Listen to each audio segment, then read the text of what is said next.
Assalamualaikum warahmatullahi wabarakatuh.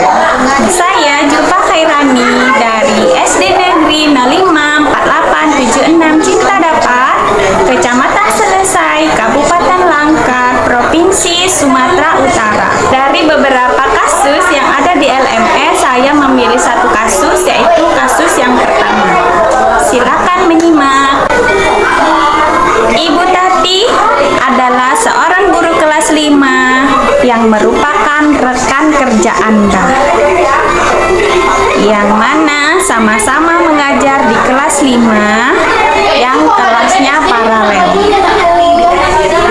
Ruang kelas Ibu Tati pun persis di sebelah ruang kelas Anda. Ibu Tati terkenal sangat disiplin dan cenderung galak. Pada sisi lain, Ibu Tati juga pekerja keras dan murid-muridnya pun selalu mendapatkan nilai-nilai yang sangat baik.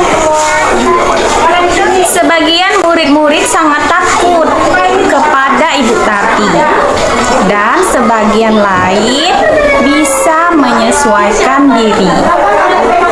Kepala sekolah Anda dan orang tua murid juga sangat menghargai Ibu Tati.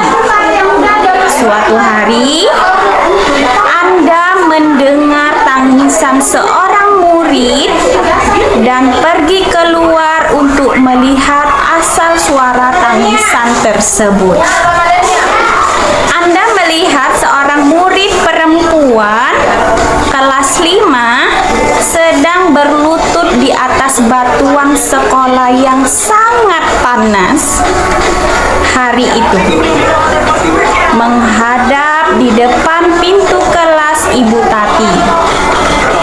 Anda melihat Ibu Tati tampak tidak menghiraukan suara tangisan muridnya dan tetap mengajar seperti biasa.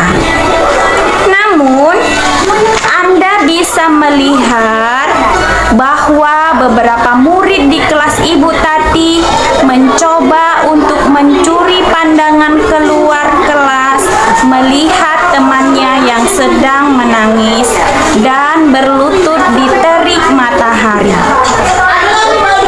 Apa yang harus Anda lakukan?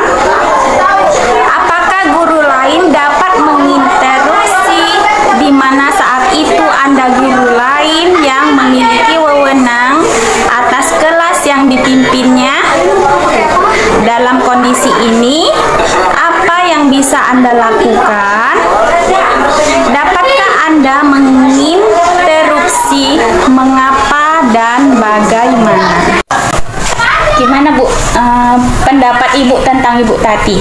Ibu Tati memang mengenai pelajaran dia bagus, tapi dengan menghukum anak kayak gitu nggak boleh. Jadi kalau misalnya Ibu melihat Ibu Tati tadi kan dia sudah menghukum anaknya di depan kelas dengan cuaca yang sangat panas, terus bagaimana tindakan Ibu? Ya saya bilang kalau menghukum anak jangan begitu, kita carilah solusinya macam mana. Jangan itu panas, seandainya lah kita dihukum kepanasan macam mana pula lah perasaan kita sendiri.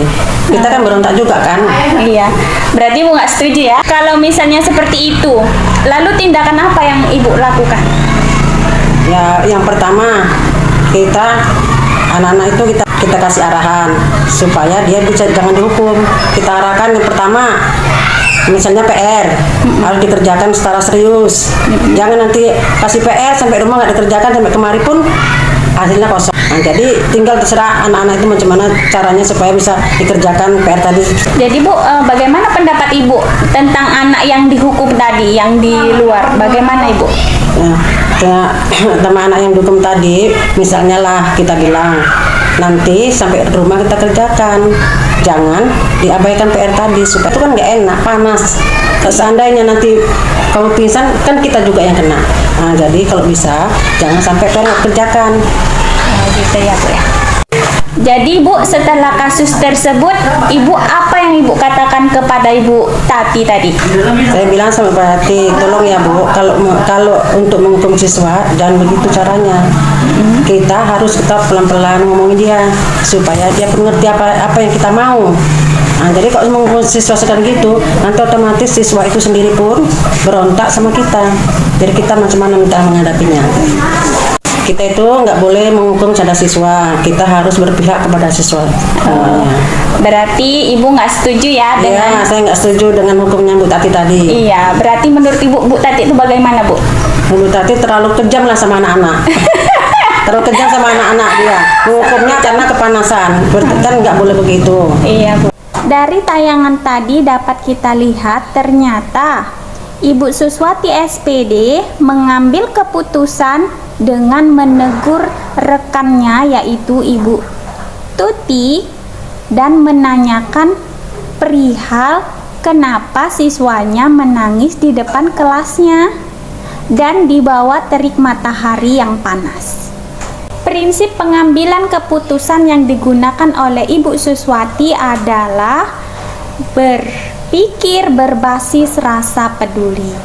Nah, dari perkataannya, coba kalau misalnya kita berada di posisi anak tersebut, berada di panas terik matahari, apa yang kita rasakan? Nah, dari situ kita tahu bahwa yang dirasakan oleh Ibu Suswati, beliau ingin berusaha merasakan apa yang dirasakan oleh peserta didik Ibu Tati yang sedang menangis. Setelah mengambil keputusan, Ibu Suswati mengalami dilema etika. Beliau harus memilih antara kesetiaan dan juga kebenaran.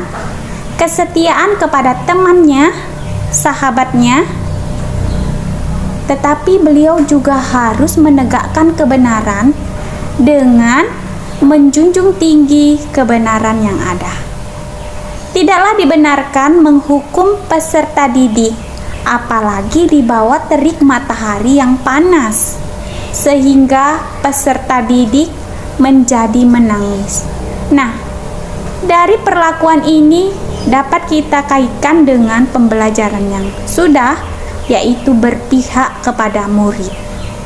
Kita sebagai pemimpin pembelajaran haruslah berpihak kepada murid. Berarti tidak dibenarkan jika kita menghukum peserta didik yang melakukan kesalahan. Kan kita bisa menggunakan cara-cara lain. Misalnya melakukan restitusi bagi peserta didik yang melakukan kesalahan. Nah, dari restitusi tersebut kita bisa membinanya, menatanya, memperbaiki sikapnya agar menjadi lebih baik, agar menjadi pribadi yang lebih baik. Tidak harus menghukum peserta didik.